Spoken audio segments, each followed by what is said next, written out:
solidarité franco-britannique. Après la visite que fit aux Français du front le roi Georges d'Angleterre, c'est aujourd'hui le premier citoyen de France qui rend visite aux troupes anglaises. De même qu'il y a 25 ans, et plus solidement et plus intimement, Anglais et Français se retrouvent, unis par le même destin, unis, comme le dit la jolie formule des fiançailles anglaises, pour le meilleur et pour le pire.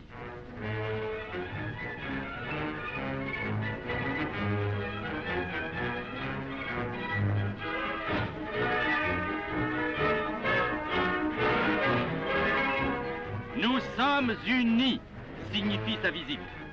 Nous sommes d'accord, comme le dit cette chanson nouvelle que toute l'Angleterre a adoptée. Nous sommes d'accord, comme on le chante dans les rues de Londres, au carrefour de Sheffield, devant les portes d'Édimbourg. Nous sommes d'accord, comme ceux de sont dit sans phrase, un matin de septembre dernier, le très correct Mr. Smith dans son petit bureau de Birmingham et le très pacifique M. Durand dans son petit jardin de Bois-Colombes. Nous sommes d'accord, comme le répliquent messieurs Chamberlain et Daladier à toutes les fausses nouvelles du docteur Goebbels, à toutes les tentatives de désunion opérées par les porte-paroles de M. Hitler. Nous sommes d'accord, comme l'affirme chaque Conseil suprême. Nous sommes d'accord, comme l'assure la magnifique unanimité qui a, le 12 février, approuvé au Parlement l'action de M. Daladier, démentant les propos de la propagande allemande et produisant à l'étranger la plus profonde impression.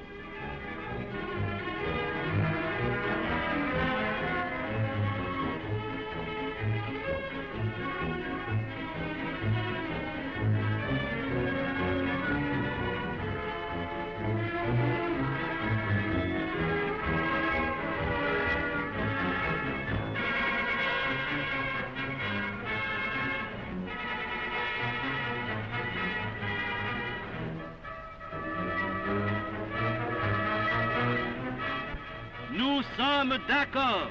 D'accord pour tenir, d'accord pour lutter, d'accord pour vaincre.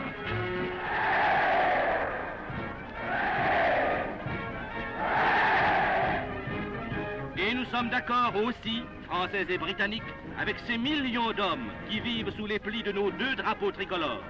Nous sommes d'accord avec les Indes, avec le Canada, avec l'Australie, avec tout l'Empire britannique, d'accord avec tout l'Empire français, d'accord avec ces tirailleurs qui conservent sous la neige de l'hiver vosgien la magnifique allure des guerriers du Maghreb. Il neige aussi dans l'Atlas. Et c'est sans le moindre signe de dépaysement que les sujets du sultan se livrent dans ce village montagnard aux tâches classiques du cantonnement.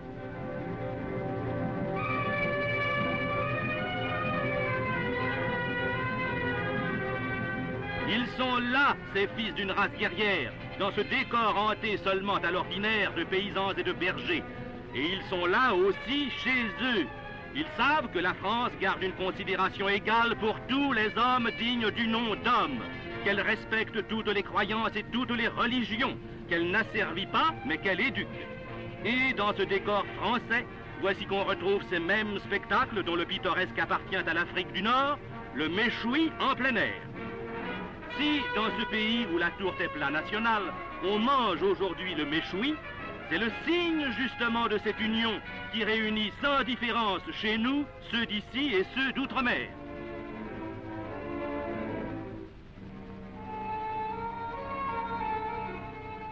Ces jeux dans la neige qui unissent soldats et officiers, qui mêlent aux grands Marocains barbus les enfants sortis de l'école, c'est l'assurance de cette solidarité, prouvée l'an dernier par le voyage en Tunisie du président Daladier, prouvée à nouveau par le ralliement autour du drapeau à l'heure du danger de tous les peuples de l'Empire.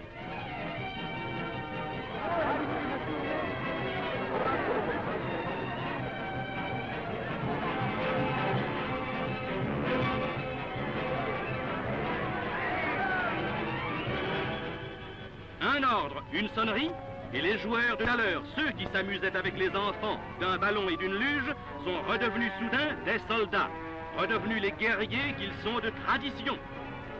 De ce peuple, dont les légendes et les chansons sont merveilleusement pleines de combats et d'héroïsme, est né ce bataillon qui monte au front comme un bataillon de nos provinces.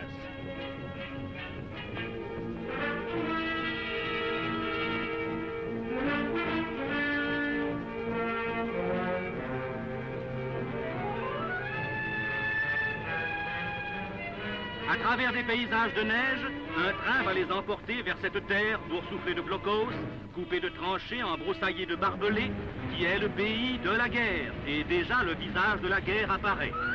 De ce train se dressent les canons des mitrailleuses contre avions, alors que la cuisine roulante continue de fumer comme un foyer paisible. Des montagnes, de la neige, des montagnes, de la neige. Paysages français sur lesquels s'ouvrent les yeux de ces fils d'une autre terre. Paysages placides et simples où le voyageur ne verra pas l'effort de chaque jour, accompli pour y laisser subsister les passages, pour y laisser libre la circulation sur les routes.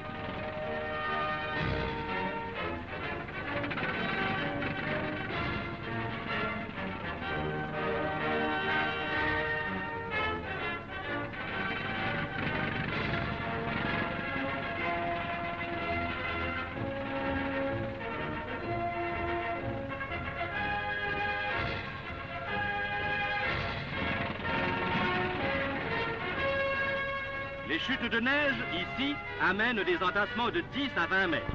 Il faut maintenir ouverte cette route d'ordinaire abandonnée l'hiver. Il faut sans cesse enlever cette neige qui sans cesse retombe. Il faut créer dans les virages ces tunnels conçus pour supporter les poids les plus extraordinaires aux endroits où la neige s'accumule.